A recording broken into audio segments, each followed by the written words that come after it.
What a race. So much has happened. I I have no idea where to start. We had Mother Nature play a factor. We had a road course stringer win in his first race. Let's just hop in and talk about it. Man, I don't know if we're gonna have another Chicago street race after today because of logistics and all that with the city canceled. Man, was that a race! Mother Nature, that's the biggest story. Mother Nature just she played a massive factor, but I gotta trump that for a bit because Shane Van Getsberg, I think is his name, from the Australia Supercross series, ends up winning his first career start. Something we haven't seen since 1963 with with Rutherford at Daytona. So I gotta give Shane props there. Like props to him. Sorry if I'm distracted. Free race is still going on as I'm recording this. So keeping tabs there. But yeah, I'm happy. That was a hell of a race. I think if it was dry, the race wouldn't have been as entertaining, is my thing. I think that's the Mother Nature, as much as she played a massive factor in almost making this race not happen, she definitely helped produce the racing that was needed. Because once that dry line came into effect, every once in a while you would see passing up front, but it was very rare. Like we had Christopher Bell lead 38 plus laps, 37 plus laps. I forget the exact number, but it was like more than 37 because I remember Rick Allen saying something about 37. And then Justin Haley was dominant, but then 7 to go. Van Getsberg SVG, he came out of nowhere. He was faster than Elliott, passed him for second, passed Justin Haley for the lead. Like no mistakes by Getsberg, and props to him. But let's break down what happened. Let me show the top 10. Let's talk about them. Let's give these drivers props for surviving a street course. So as I said, SVG won the race. First time in a while since Johnny Rutherford. 60 years we have not had a driver win their first career start. So props to SVJ. Props to Justin Haley. I was actually rooting for him. I was as much as I'm a Hendrick guy with Elliott being so close. I thought it'd be cool to see another underdog win. So props to Haley for honestly, thanks to the Bowman engine letting go, is the only reason Haley and Elliott were really up front. For the first two stages, it was dominated by Toyotas, and then Bowman's engine. I'll talk about Bowman's engine letting go, kind of jumbled things up. Track became blocked. Kyle Larson fourth. We didn't. Chase Elliott third. Kyle Larson fourth. Kyle Larson was talked about towards the end because we didn't know if Haley or Elliott actually had fuel to make it. But other than that, like quiet day. Kyle Busch got in the wall early. Ooh, sorry. Kyle Busch got in the wall early. Actually caused the first full course yellow, so nice bounce back for him. Austin Cindric had a quiet day. Michael McDowell coming home seventh, also pretty quiet day. Joey Logano, I believe, got in the wall at one point. So many drivers got in the wall. Like, even when I do my recap in a minute, I'm definitely gonna miss some stuff. A lot of these were big name drivers or yellows or stuff that I can remember. Until Peacock has enough for review, I'm not able to tell you completely what happened. Amazing day here by Ty Gibbs. Ty Gibbs was running up front most of the day.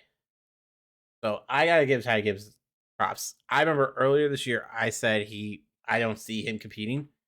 He was competing. I gotta give him props. And then Chris Buescher, nice job. Okay. 1 second. Scott McLaughlin just tweeted. I'm so effing happy for him. Way to go, McLaughlin. Oh yeah, I forgot SVG's from New Zealand. So that kind of cool seeing fellow New Zealander Scott McLaughlin giving him props. So, yeah, Chris Buescher comes home 10th. Nice showing for BK. Roush Fenway Keselowski Racing, as I almost call it, Brad Keselowski Racing. But yeah, let's break the race down. I'll leave the top 10 here. So as I said in the start, Mother Nature, she wreaked havoc on the Xfinity race that they couldn't even restart it today. So they didn't even make it a halfway to make it official. NASCAR found a way to change the loophole. There was actually worried that we might not get the race in today because of how bad it was. You can go on social media. Like, the race was delayed an hour from the start. And there's videos up. Suarez's pit crew had a makeshift boat race. Put a camera under the water to show it. Like, I believe Ross Chastain's pit crew had a tire floating in the pit stall. Like, pit road was flooded. And according to everything I saw from Jeff Gluck, Bob Cockris, they could only get the race in tomorrow. They could only push it back tomorrow. If they couldn't get it in, nothing they could have done. So that was kind of nerve-wracking reading that we might not even have this race. So yeah, hour delay. Honestly, a lot of the content outside of like watching the crews have fun was great. Denny Hamlin won the inaugural pole. NASCAR said we were going to start under wet conditions, so single file pit stops. Everyone's on the wet tires. And out of turn 2, Tyler Reddick was just aggressive and gets by Hamlin. He leads for a bit. Our first spin I can remember is Eric Almirola spinning out of turn 5. And the first of 3 times we see the Wendy's car from Noah Gragson today get into the wall. This one was not his fault. He was behind Brad Keselowski. His teammate Eric Jones overshot turn 6 and just drove Brad into the wall. And unfortunately, Noah had nowhere to go. So that was interesting, to say the least. But that didn't cause a caution. Everyone didn't really stuff it into the barrier, so they weren't stuck. Everyone got away clean. But lap 4, first caution of the race, Kyle Busch stuff it into the pit wall. Into turn 6 wall. Gets the car stuck under the tire barrier. They got to tow him out. First caution of the race. Wasn't a long caution. We get going. On lap 7, Christopher Bell takes the lead and never looks back. He said sayonara. And 6 laps later, Noah Gragson again gets into the wall. The second time we have seen the Wendy's bacon stripes get stuck in the wall. Christopher Bell, after Noah's incident and game removed from the wall, race stays green, so it was all good. Christopher Bell wins stage 1. At this point, we were in the middle, green flag pit stop, since there's no stage breaks. And Judson Button trying to get to pit road to get on those slick tires. Kind of high out of turn 12, gets spun by Chris Buescher. So Chris Buescher didn't really have a clean race. But then again, Button not really running the series. So nothing really Briscoe could have done there. So that was kind of unfortunate. Our next true caution is on lap 30, when, for the 3rd time this race, and thankfully the last time, we see the number 42 Wendy's bacon covered racing stripe car in the barrier. Not a sponsor, I can also tell you that. Gets stuck in the wall for the 3rd time. As me and my buddy Newman were talking about, Wendy's got to be happy with their sponsorship deal, because they were definitely getting advertisement on TV. 3 times Noah Gragson has been on TV stuck on the wall. So that was fun. But we get back racing. We make it to about lap 42 is my guess. I didn't really see a lap counter, but Bowman goes around. As we later see, Denny Hamlin and Bowman both got hot in the turn. Bowman gets tapped, and around goes Bowman. He spins, and this was in turn 11, so a somewhat tighter portion of the track, and he's not able to spin the car around, which is unfortunate. Gets stuck, yellow flag. And at this point, lighting's going to be becoming a factor. Like, are we actually going to be able to get this race in? Are we just going to make it? Are we still going to lap 100? Or are we actually going to just make it to lap whatever NASCAR says? Are we just going to keep running until NASCAR says, okay, we're done? Well, a couple laps later, actually on the pursuing restart, Alex Bowman's car loses oil pressure and the engine dies. So we end stage 2 under caution with Christopher Bell winning that stage also.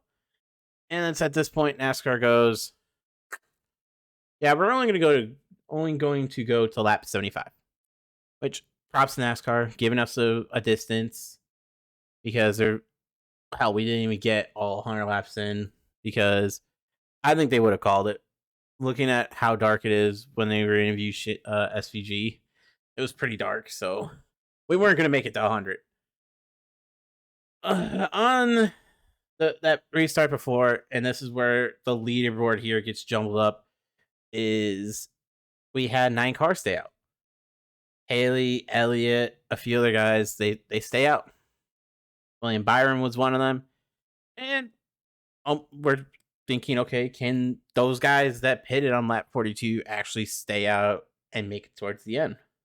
Everyone else who pitted under the Bowman second yellow, they can make it. Well, we had our answer pretty soon. And this is also how Haley gets the lead. On that pursuing restart, heading into turn 11, William Byron overshoots it. That was honestly turn 10, 11 were like the wettest wettest areas on the track. As the rest of the track was pretty much no puddles, was drying out. There was a dry line. There was none in 10 and 11. Like, it was bad. So Byron overshoots it. LaJoy was aggressive all day. Gets into Harvick. They both spin on the exit and end up blocking the track. So kind of hard there to really run the race. So no yellow. Haley, Elliott lead. Rest were kind of just all over the place. We get back going, and Christopher Bell pushing, trying to get back up in the lead. Gets out of the dry line entering turn 1 and hits the tire barrier. He keeps on going. But as NBC is showing this replay, showing us, because this was during a commercial break, so they're showing us what happened to Bell. Tyler Reddick stuffs it into the turn 6 wall. So another car we got to fish out, and this was with 18 to go.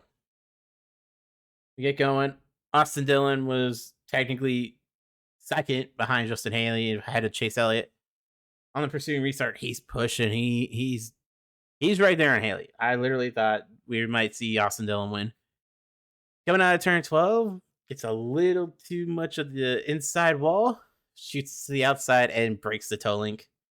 He drives it down the front stretch, but can't make the turn into turn 1. So he ends up just backing it up, reversing down pit lane. No caution. We keep going. NBC hits another commercial. They come back. They show Truex got into turn 1 a little hot and hit Harvick as they both spin on the exit. Both keep going. Still green. Harrison Burton during that same time Harvick and Truex are spinning. He hits the wall and he keeps going. Getzberg was coming. He was hot on Elliott's tail in this. And Getzberg, just as he's about to pass Haley, he was like inches from passing Haley. Caution flies. Martin Truex Jr. stuck in the barrier of turn 1. But on the replay, his right front rotor was on fire. Like, that was glowing red. So this sets up a restart with 5 laps to go. Haley honestly was trying his best to get a jump, trying to get out in front, but SVG passes him out of turn 2. No, yeah, passes him out of turn 1, entering turn 2. Haley, beautiful exit off turn 2, beelines it by him in turn 3, but SVG on the inside is able to retake it before entering turn 4 and 5. And from there, it was pretty much smooth sailing. But with 2 to go, Bubba stuffs the back of Ricky Stenhouse Jr. into turn 1, and Ricky gets stuck. I think Bubba's brakes were going because as he entered turn 1, he slid. Like if you're going this way, where I'm heading towards you guys, Bubba's car spun this way and just T-boned into Ricky. Ricky had nowhere to go. So green white checker because SVG hasn't taken the white flag. And SVG, amazing start. Doesn't look back, and he's off and rolling. He ends up winning.